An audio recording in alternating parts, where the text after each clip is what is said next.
चलिए फ्रेंड्स, सुनते हैं आज का अपना वीडियो। आज के इस वीडियो में बताने वाला हूँ कक्षा 10वीं के, चूँकि आपका विज्ञान का पेपर रहने वाला है तो कंप्लीट सॉल्यूशन बताने वाला हूँ। ये आज ही यहाँ पे एग्जाम में आने वाला है, तो अंत तक वीडियो को जरूर देख लेना। यदि आपको 80/80 चाहिए, क्योंकि 100% स्कोर करना है, तो एक बार वीडियो को जरूर ही देख के आना, क्योंकि आपके पास टाइम बहुत कम बचा है। आपको केवल और केवल 2 घंटे मात्र बचे हैं। आपका पेपर आने वाला है आपके एग्जाम क्वेश्चन पेपर में, तो अंत तक वीडियो को जरूर देखना। यहाँ पर आपके जो टोटल नंबर ऑफ क्वेश्चन आपके रहने वाले हैं वो 22 रहने वाले हैं, और प्रिंटेड पेज आपका 8 पेज में पेपर छापा गया है। आप यहाँ पर विषय कोड भी दे सकते हो कि S119 रहने वाला है आपका विषय। आपका जो रहने वाला है वो विज्ञान यानी साइंस का पेपर रहने वाला है, तो 3 घंटे का आपको टाइम मिलेगा। 3 घंटे के अंदर अंदर आपको हर हाल में पेपर को सॉल्यूशन करना ही करना होगा। और आप सभी जानते होंगे कि 80 मार्क्स का आपका पेपर होता है, तो 80/80 जिस किसी को चाहिए वो अंत तक वीडियो को जरूर देखना। तो शुरू हैं आज का अपना वीडियो। तो फाइनली आपके सामने आपका पेपर आ चुका है। इस प्रकार से आपका पेपर रहने वाला है। तो आप यहाँ पर देख सकते हैं कि विज्ञान का आपका पेपर रहने वाला है, तो साइंस का रहने वाला है, और कुल मार्क्स जो आपका होगा वो 80 मार्क्स का आपका पेपर रहने वाला है। तो निर्देश आप समझते हो कि कितने आपके महत्वपूर्ण निर्देश होने वाले हैं। तो निर्देश भी पढ़ना जरूरी होता है, क्योंकि आप जब इंस्ट्रक्शंस पढ़ते हो तभी आपको समझ में आता है कि कौन सा क्वेश्चन आखिर क्या कहना चाहता है। तो पहला वाला निर्देश है सभी प्रश्न अनिवार्य हैं और क्वेश्चन सर कंपलसरी। सेकंड वाला कह रहा है कि प्रश्न क्रमांक 1 से लेकर 4 तक आपको वस्तुनिष्ठ प्रश्न हैं, जिनके लिए आपको 32 अंक प्रोवाइड किए गए हैं। जिसने भी 1 से लेकर 4 तक क्वेश्चन के जवाब दे दिए उसको 32 अंक मिलने वाले हैं। तो लास्ट तक वीडियो को जरूर ही देख लेना। और यहाँ पर करा थर्ड वाला प्रश्न क्रमांक 5 से लेकर 14 तक आपको प्रत्येक प्रश्न जो होगा वो आपका 2 अंक का रहने वाला है, जिसकी सबसीमा इनकी लिमिट है कि 30 शब्दों के अंतर्गत आपको देना ही देना होगा। और चौथा वाला करा है प्रश्न क्रमांक 15 से लेकर 18 तक प्रत्येक प्रश्न आपका 3 अंक का रहने वाला है, जिसकी सबसीमा आपकी लिमिट है, इसमें भी आपकी 75 शब्द रहनी चाहिए। इसी प्रकार से आपका यानी कि जो प्रश्न क्रमांक 19 से लेकर 22 तक है, तो प्रत्येक प्रश्न में आपको 4 अंक रहने वाला है, जिसकी सबसीमा आपकी 120 शब्द रहनी चाहिए। इसी प्रकार से पाँचवें प्रश्न और 22वें प्रश्न तक आपको अंतर विकल्प दिए हैं। विकल्प के आधार पर आपको क्वेश्चन को सॉल्व करना होगा। तो शुरू करते हैं आज का अपना वीडियो फ्रेंड्स। फाइनली आपके सामने आपका पहला वाला क्वेश्चन आ चुका है, जो कि आपका 8 मार्क्स का रहने वाला है। यहाँ पर आप देख सकते हो कि सही विकल्प आपको चुनकर लिखना है। क्या करना है आपको? सही विकल्प चुनकर लिखना होगा। इसमें क्या वाला क्वेश्चन है कि लौह चूर्ण, जब यानी कि लौह चूर्ण पर रेणु हाइड्रोक्लोरिक अम्ल डालते हैं तो क्या बनता है? तो चूंकि हम जानते हैं जो Fe जो होता है जब हाइड्रोक्लोरिक अम्ल के साथ यानी क्रिया करता है तो आयरन क्लोराइड बनाता है, और साथ ही साथ हाइड्रोजन गैस को मुक्त करता है। क्या करता है? आयरन क्लोराइड बनाता है और साथ ही साथ हाइड्रोजन गैस को भी मुक्त करता है। तो ऑप्शन में आपका पहला वाला ही यहाँ पर राइट हो जाएगा। सेकंड वाले की बात नहीं, यहाँ पे कह रहा है पतले तारों में धातुओं का खींचे जा सकने की क्षमता क्या कहलाती है? तो हम सभी जानते हैं कि धातुओं को खींचकर लंबे तारों के रूप में परिवर्तित करने के गुण को हम तन्यता कहते हैं। क्या कहते हैं? तो डक्टिलिटी कहते हैं। क्या कहते हैं? तो आपको सिंपली यहाँ पर क्या लिखना है? तो डक्टिलिटी कहते हैं। क्या कहते हैं? डक्टिलिटी कहते हैं। आपको ये पता होना चाहिए कि तन्यता कहते हैं। यहाँ पर बात नहीं कि आघात वर्धिता क्या होता है? तो आघात वर्धिता वो होता है धातुओं को पीट पीट कर यानी चादरों के रूप में परिवर्तित करने के गुण को हम क्या कहते हैं? आघात वर्धिता कहते हैं। आपने सुना होगा कि सोने की चादर, उसी को हम आघात वर्धनीयता कहते हैं। आपको ये भी पता होना चाहिए, इनकी मैलीएबिलिटी कहते हैं।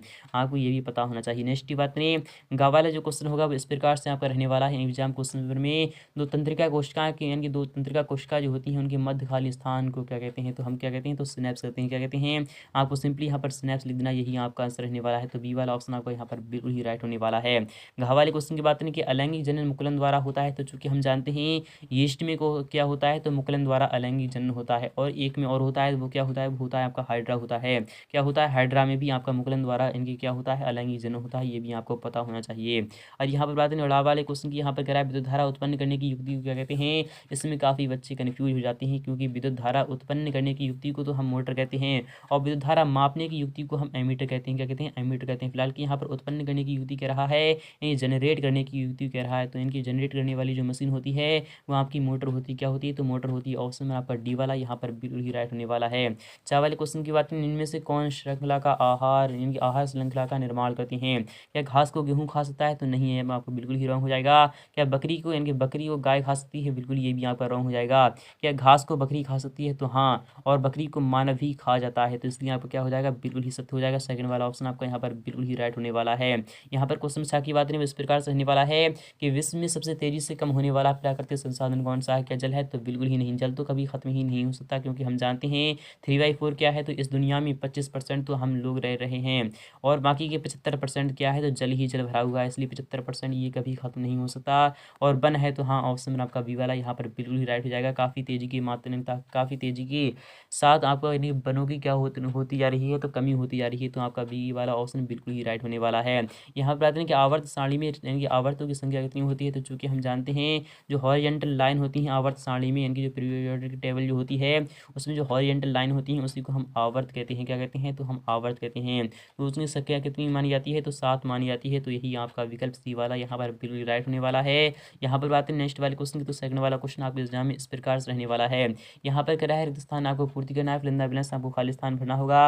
यह क्वेश्चन भी आपका 8 मार्क्स का रहने वाला है। यहाँ पर कह रहा है कि जल एक डेडेस ऑक्साइड है, तो जल एक कैसा ऑक्साइड है, तो आपको यहाँ पर लिखना है जल एक उदासीन ऑक्साइड है। क्या है, तो जल एक उदासीन ऑक्साइड है। आपको सिंपली पहले वाली में उदासीन लिख देना है। नेक्स्ट बात ने कि धातुएं प्रायः ऊष्मा एवं विद्युत की क्या होती हैं, तो सुचालक होती हैं, कंडक्टर होती हैं।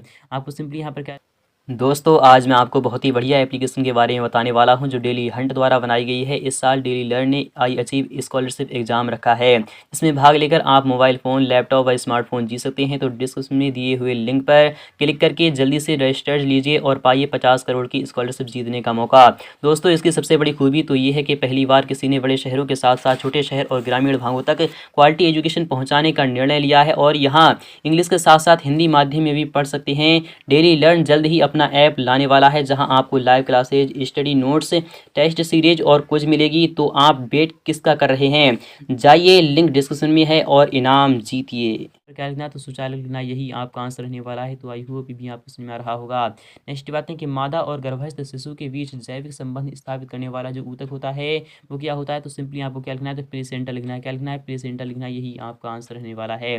और यहाँ पर बात है नेक्स्ट वाले क्वेश्चन की, तो वो भी देख लीजिएगा कि पादपों में जल के वहन के लिए डैश कौन उत्तरदायी है, तो आपको सिंपली यहाँ पर क्या लिखना है, तो जाइलम उत्तरदायी है। कौन है, तो आपको सिंपली यहाँ पर क्या लिखना है, तो जाइलम लिखना है। नेक्स्ट बात नहीं कि परागकोश में डेड्स पाए जाते हैं, तो परागकोश में क्या पाए जाते हैं, तो परागकण पाए जाते हैं। क्या पाए जाते हैं, तो आपको सिंपली यहाँ पर क्या लिखना है, परागकण पाए जाते हैं। तो आपको सिंपली यहाँ पर परागकण लिखना है। आनुवांशिक के जो जनक है वह कौन है, आपको सिंपली यहाँ पर लिखना है फादर ऑफ आनुवांशिकी कौन है, तो आपको सिंपली यहाँ पर क्या लिखना है, मेंडल लिखना है। क्या लिखना है, मेंडल लिखना है। नेक्स्ट बात नहीं कि किसी तार का प्रतिरोध उसकी लंबाई क्या होता है, अनुक्रमानुपाती यानी समानुपाती होता है। आपको सिंपली यहाँ पर क्या लिखना है, अनुक्रमानुपाती लिखना है, वही आपका आंसर रहने वाला है। नेक्स्ट बात नहीं मस्तिष्क तथा मेरुरज्जु जो होते हैं वो तंत्रिका तंत्र बनाते हैं। क्या बनाते हैं, तंत्रिका तंत्र बनाते हैं। आपको सिंपली यहाँ पर क्या लिखना है, तंत्रिका तंत्र बनाते हैं।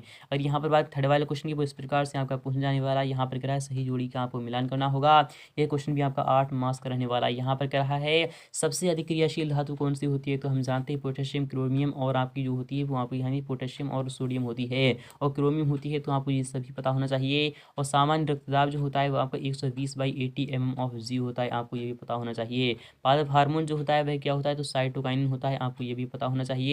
और शुक्राणु उत्पादन नियंत्रण करता है वहाँ पर टेस्टोस्टेरोन करता है। तारों का टिमटिमाना किसके कारण होता है, तो वायुमंडलीय अपवर्तन के कारण तारे टिमटिमाते हैं। तो आपका ये वाली ऑप्शन पर चला जाएगा। और लेंस की क्षमता जो होती है उसका ऐसा ही मात्रा जो होता है वो आपका डायोप्टर होता है। और यहाँ पर बात में जरा दूरदृष्टिता क्या होती है, तो आपका जो आंसर हो जाएगा वह द्विफोकसी लेंस से यानी कि क्या होती है, संशोधित होती है। और विद्युत विभवांतर जो होता है उसका ऐसा ही मात्रा क्या होता है, तो आपको सिंपली यहाँ पर वोल्ट पर क्लिक कर देना है। यही आपका आंसर रहने वाला है। ये भी आपके 8 मार्क्स बिल्कुल ही क्लियर रहने वाले हैं। यहाँ पर बात नहीं फोर्थ वाले क्वेश्चन की, वो इस प्रकार से आपके एग्जाम में आने वाला है। यहाँ पर कह रहा है एक वाक्य में आपको उत्तर देना होगा। ये भी क्वेश्चन आपका 8 मार्क्स रहने वाला है। यहाँ पर कह रहा है शुद्ध जल का जो पीएच मान होता है वो कितना होता है, तो सिंपली आपको यहाँ पर 7 लिख देना है। 2 या 2 से अधिक धातुओं के समांगी मिश्रण को हम क्या कहते हैं, तो मिश्र धातु यानी कि अलॉय कहते हैं। आपको सिंपली यहाँ पर क्या लिखना है, तो मिश्र धातु लिखना, यही आपका आंसर रहने वाला है। यहाँ पर बात नेक्स्ट वाले क्वेश्चन की, यहाँ पर कह रहा है हरे पौधों की पत्तियों में पाए जाने वाले वर्णक का नाम आपको लिखना होगा। तो हरित लवक लिखना है। क्या लिखना है आपको, हरित लवक, या फिर आपको यहाँ पर क्लोरोफिल लिखना है। हरित लवक यही आपका आंसर रहने वाला है। या फिर आप यहाँ पर क्लोरोफिल लिख दीजिए, यानी क्लोरोफिल इसे हम इंग्लिश में कहते हैं। आपको ये भी पता होना चाहिए।